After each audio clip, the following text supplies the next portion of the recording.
Shalom ibu bapa dan saudara-saudari yang terkasih dalam nama Tuhan Yesus. Apa kabar hari ini? Kiranya kasih karunia yang daripada Tuhan menyertai kita sekalian. Ibu bapa, sebelum kita memulai aktivitas kita, adalah baik jikalau kita lebih dahulu membaca dan merenungkan firman Tuhan. Sebelum kita membaca dan merenungkan firman Tuhan, marilah kita berdoa. Ya Tuhan Allah kami bersyukur hari ini Engkau memberikan lagi kepada kami kesempatan untuk melakukan hari-hari kami. Tuhan tolong kami, Tuhan mampukan kami. Tuhan biarlah kami berjalan seturut dengan kehendak-Mu sesuai dengan firman-Mu. Ajari kami dengan firman-Mu, dan biarlah firman-Mu yang menuntun hidup kami. Dalam Yesus kami berdoa.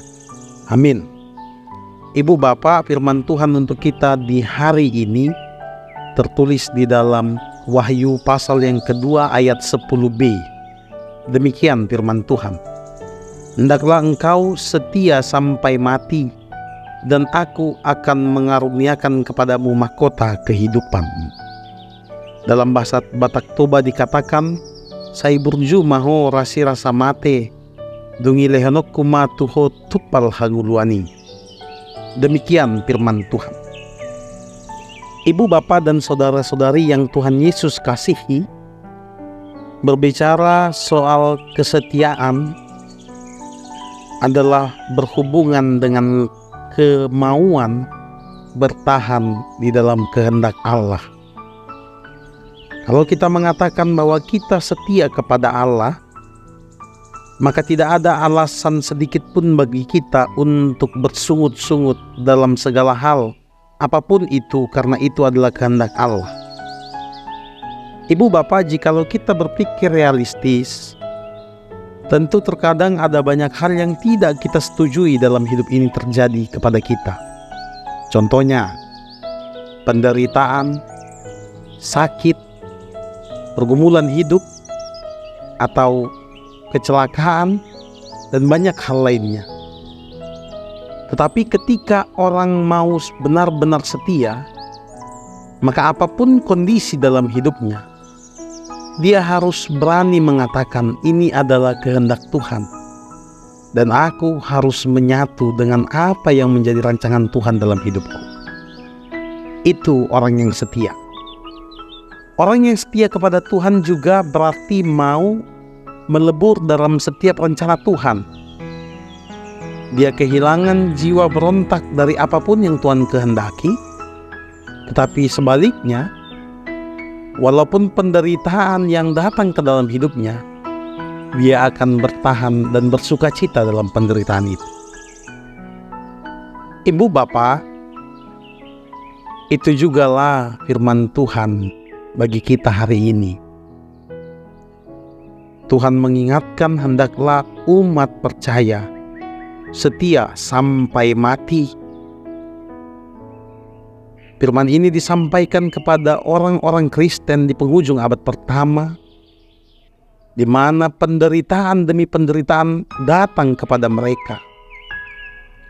Bahkan mereka sampai-sampai tidur di atas kuburan yang disebut dengan katakombe.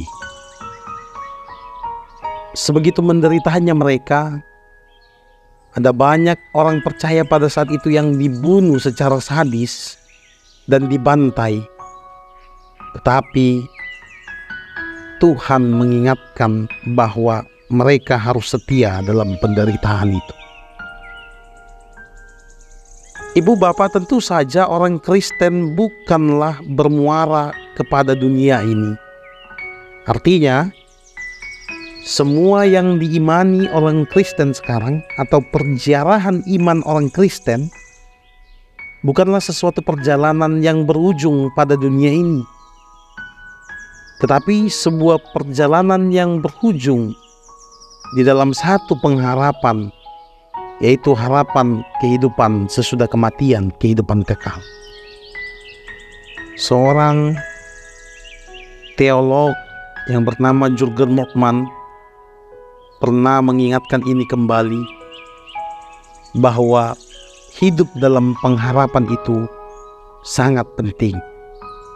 Sehingga ketika pengharapan tetap hidup dalam diri kita, semenderita apapun hidup ini, kita yakin bahwa tersedia di ujung jalan apa yang kita harap. Maka ibu bapak, hari ini kita diajak untuk merenungkan dan melakukan firman Tuhan ini. Tentu ada banyak hal yang membuat kita lari dari kesetiaan di zaman sekarang ini. Tidak hanya menggoda kita, tapi sepertinya zaman ini sudah menarik kita dengan keras untuk berpaling dari Tuhan yang kita percayai. Terkadang penderitaan yang sampai kepada kita juga membuat kita mendua hati, sehingga kesetiaan itu sering sekali digoncang dan diombang-ambingkan. Lalu bagaimanakah kita agar mampu terus dapat setia? Maka kita harus menghidupi pengharapan itu sampai kapanpun. Kita harus mengimani apa yang kita harapkan kelak memang benar-benar terjadi. Kehidupan setelah kematian adalah akhir perjalanan dari orang percaya. Maka setialah sampai apa yang kita imani itu sampai kepada kita. Tuhan menyertai kita. Tuhan menguatkan kita untuk terus setia di jalan kebenaran firman Tuhan. Tuhan Yesus bersama kita. Amin.